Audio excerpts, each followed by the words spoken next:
Cześć, witam was wszystkich serdecznie. Ja jestem Caveman, mówię ustami mojego dziadka stryjecznego Tadeusza. Dzisiaj zapraszam was wszystkich do wysłuchania oraz obejrzenia rozdziału drugiego książki Spitfire, a tytuł to Pierwsza walka. I było nas 3 tygodnie, dlatego że opowiadanie tego typu historii przy użyciu narzędzi takich jak DCS to nie jest łatwe wyzwanie. Każdą scenę trzeba wylatać, zaaranżować, zaprojektować. Tak więc 3 tygodnie to czas, który był potrzebny, żeby przygotować ten rozdział. Mam nadzieję, że będzie się podobał. Dodatkowo informacja dla tych wszystkich, którzy chcieliby wysłuchać audiobooka bez konieczności oglądania w odcinkach, i dla takich osób mam przyjemność ogłosić, że w audiotece dostępny będzie już niedługo cały audiobook Spitfire autorstwa Tadeusza Szyle, a audioteka podjęła się dystrybucji audiobooka, w związku z czym niedługo będziecie mogli posłuchać go tam lub zakupić go tam, w zależności od tego, kto co będzie wolał. A teraz już bez dalszego przedłużania zapraszam serdecznie wszystkich do wysłuchania i obejrzenia audiobooka Tadeusza Szyle pod tytułem Spitfire, rozdział Pierwsza walka, czyta Jakub Rutka. Pierwsza walka. W dniu 17 lipca od rana była mgła.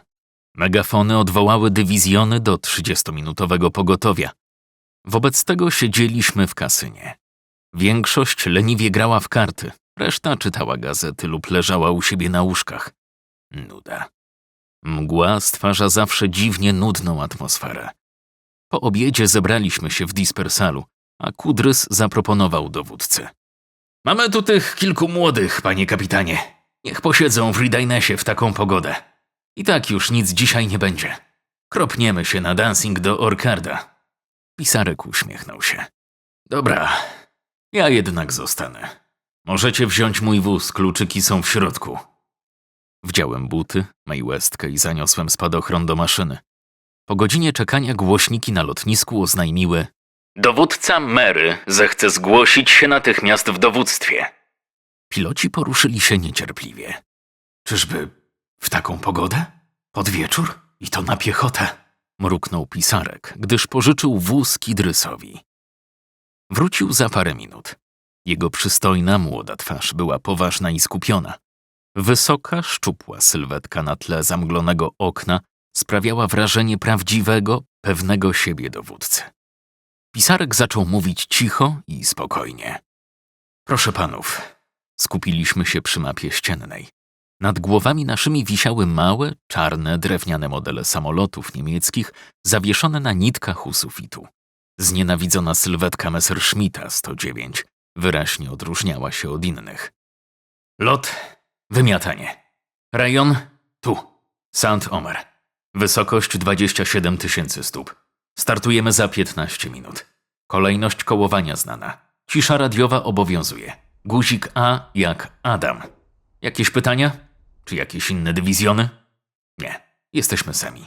Pod nami? Nic. Nad nami? Też nic. Chyba Pan Bóg! Mruknął ktoś. Dowódca się uśmiechnął. No i Messerschmitty. Spojrzał na zegarek.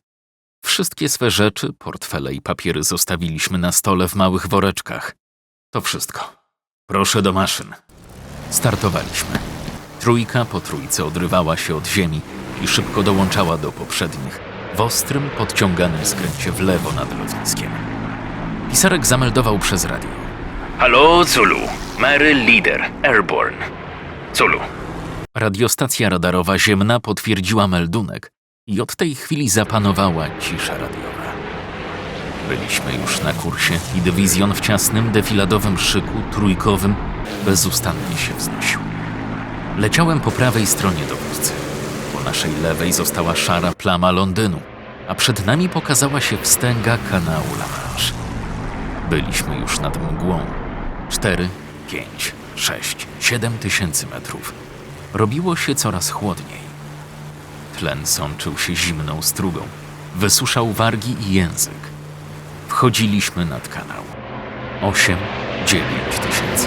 Jeszcze zimniej i groźniej. Oddychaliśmy już tylko czystym tlenem. Silniki pracowały ciężko i na dużych obrotach. Szybkość na zegarze zmalała. Względem ziemi była ona jednak blisko dwukrotnie większa. Dowódca pokiwał powoli skrzydłami na znak rozejścia się do szyku bojowego. Nasza 12 podzieliła się na 3 czwórki, lecące około 250 metrów od siebie. Czwórki boczne zależne były od środkowej, którą prowadził dowódca. Prowadzącymi pozostałych byli doświadczeni piloci. Młodsi lecieli jako boczni dowódcy czwórek lub dowódców dwójek w czwórkach. Zaczęliśmy pisać, to znaczy za poszczególnymi maszynami zostawały białe smugi kondensacyjne. Dowódca zwiększył szybkość. Zostajemy na tej wysokości, pomyślałem. Przekraczaliśmy brzeg nieprzyjacielski i równocześnie z pierwszymi wybuchami ciężkiej artylerii niedaleko nas. Zulu podało meldunek. Uwaga, Mary Leader. 30 mil na wschód od ciebie, ta sama wysokość. 40 samolotów nieprzyjacielskich. Pisarek spokojnie potwierdził i jeszcze zwiększył szybkość. Z zapalonym celownikiem i z odbezpieczonymi działkami rozglądałem się bez ustanku po niebie. Wiedziałem już, że dojdzie do walki. Czy wrócę z tego pierwszego lotu bojowego? Dumny byłem, że lecę jako boczny dowódca. Jest to zresztą najbezpieczniejsze miejsce. Znów szereg wybuchów artylerii po mojej prawej, poniżej prawej czwórki, która zrobiła łagodnie. Maszyny zafalowały, przetasowały się i wróciły na swoje miejsce. Dotarliśmy już kilkanaście mil w głąb Francji. Mary, uwaga!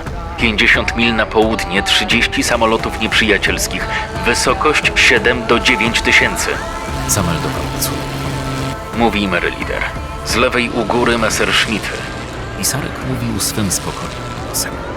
Po kilku sekundach, zanim jeszcze zdążyłem zauważyć, nieco szybciej. Uwaga, Mary, atakują z lewej. Skręt w lewo. Pierwszy gwałtownie skręcił. Trudno określić moje uczucie. Nie sądzę, bym się bał. Nie było czasu się bać. Prawie 2 dywizjony Messerschmittów atakowały i trzeba było się bronić. Będąc w skręcie prawie przez plecy za dowódcą, spostrzegłem szereg białawych błysków, smug. Strzelają dranie. Zrobiliśmy zwrot w ich stronę, pod nich, więc czwórki nasze przetasowały się i szły już prawie morda w mordę z Niemcami. Messerschmitty wyrwały ostro w górę, lecz kilka z nich zostało na naszej wysokości, skręcając coraz to ostrzej, żyletką, nieomal przed nami. Pisarek strzelał. Widziałem czerwone błyski jego działka i Niemca z czarną smugą. Uwaga, Mary! Atakują z prawej! Strzegał przez radio. Pisarek skręcił w prawo. Zrobiłem unik, by się z nim nie zderzyć. Byłem zupełnie zdezorientowany. Padło ostre, krótkie... Jadą z góry, z tyłu! Mary, uwaga! Czarna smuga dymu Niemca przykuwała moje oczy i wprost hipnotyzowała. Szedł ze 200 metrów z przodu. Pochyliłem się. Jeszcze trochę. Poprawka? Dobra. Dreszcz przeszedł maszynę. Działka grały bez zacięć, zaciekle. Na kadłubie Messerschmitta ukazały się błyski. Odległość zmniejszała się gwałtownie. Niemiec stanął w płomieniach. Radość zmieszana ze zgrozą była jedynym uczuciem. Pali się. Pali się. Samoloty, Mary. W prawo, w prawo. Spokojnie mówił pisarek. Skręciłem najgwałtowniej, jak tylko potrafiłem, w prawo. Zrobiło się ciepło i wyraźnie. Jakaś straszna siła wtłaczała mnie do środka kabiny. Z trudem podniosłem głowę do góry. Kilkanaście metrów nade mną przemknęło kilka cieni Messerschmittów. Ostry zarys lewego piata zszarzał i zmętniał. Traciłem wzrok. Strach przed zderzeniem i przed zastrzeleniem teraz na pewno górował nad wszystkimi innymi uczuciami. W słuchawkach słyszałem walkę. Uwaga, z lewej, z tyłu, z góry po prawej, uwaga, Mary! Dostałem. Mówi Mary 1-8, Mary 1-8. Spadochron tuż pod nami! Przed oczyma jaśniało. Pomarańczowo-fioletowe płatki ukazywały się, by równie szybko zniknąć i znów się ukazać. Już odróżniałem ciemne wnętrze kabiny od jaśniejszego w górze nieba. Siła odśrodkowa, odpływ krwi, chwilowy paraliż wzroku. Mary Leader mówi: Wszystkie samoloty w słońce. Prawa 4 wyżej, lewa dołączyć. Idziemy w słońce! Messerschmitty po szeregu zaciekłych ataków odeszły w bok i kilka ich dywizjonów było nad nami. Reszta wokół nas. Dołączyłem do dowódcy, lecz przyznam się, iż byłem wprost zrozpaczony. Boże, kiedyż to się skończy? Atakują! Mary Leader mówi, kółko w prawo. Zrobiliśmy olbrzymie koło. 4 za 4, prawie gęsiewo, w ostrym skręcie w prawo. Mary, ciaśniej, bliżej! Mówił pisarek. Byłem zmęczony, zadyszany i mokry od potu. Straciliśmy przeszło 3000 metrów. Dzięki Bogu, od nami było jeszcze ze 6. Mary Leader, jestem ranny! Wołał ktoś. Resztę zagłuszyły piski i szum w radiu. Kółka w prawo czy w lewo były jedynym wyjściem. Niemcy atakowali zawzięcie i dosłownie ze wszystkich stron. Pisarek wyprostował ze skrętu. Za jego przykładem wyprostowały 4. Dodały gazu i dołączyły na boki. Atakują.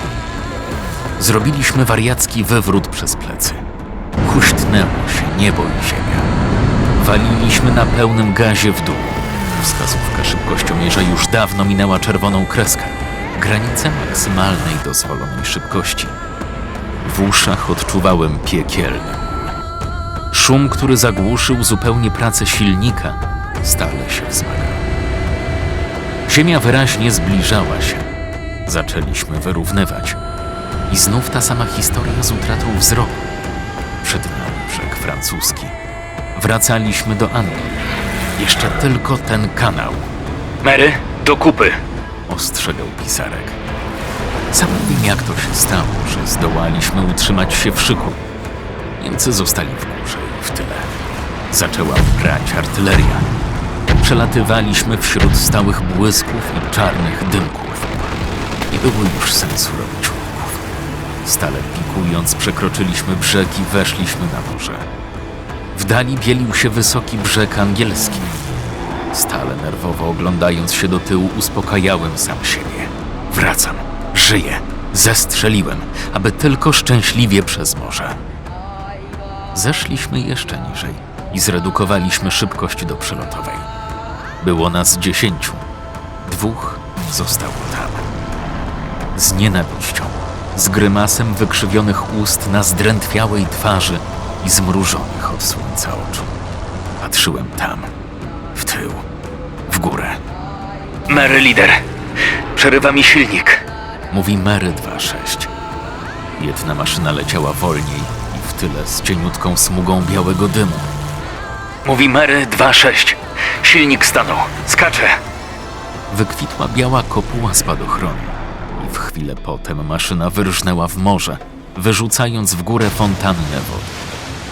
Biały spadochron kołysał się miarowo na tle szarego, brudnego morza. Zrobiliśmy nad nim rundę i pisarek podał przez radio pozycję do Culu, które potwierdziło. Mary Leader, mówi Culu. Powtarzam, rozumiem, spadochron w morzu 15 mil południe Manstone. Podaj fiksa na kanale D jak Donald Over. Benzyny mieliśmy zaledwie na pół godziny, więc po kilku minutach przekroczyliśmy już brzeg angielski.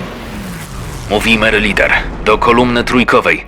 3 trójki zniżyły lot i weszły na kurs do Northolt. Mary Leader, mówi Culu, czy podać ci twoją pozycję? Nie, dziękuję. Silnik na małych obrotach pracował rytmicznie i ciszej. Rozluźniłem pasy i poprawiłem się wygodniej. Było mi dobrze. Kciukiem podniesionym do góry w moją stronę pisarek zrobił mi wielką przyjemność. Odpowiedziałem tak samo. To byczy chłop ten pisarek. Jak on pięknie lata i walczy. Gdyby nie on, nie sądzę, by ktokolwiek z nas wrócił. Po 20 minutach lotu nad wioskami i polami, zostawiając Londyn po naszej prawej, między 2 zaporami balonowymi, dolecieliśmy do 2 charakterystycznych sztucznych jezior, skąd widać już było lotnisko. Nie wiem, skąd mi przyszło do głowy pomyśleć o Jean. Cieszyłem się, że ją niedługo zobaczę. Po defiladzie nad lotniskiem rozeszliśmy się do lądowania. Widoczność była marna, mglisto i szybko się ściemniało. Lądowałem drugi za pisarkiem. Do spółki z nim zestrzelony Messerschmitt był kilkunastą z kolei pozycją na koncie pisarka.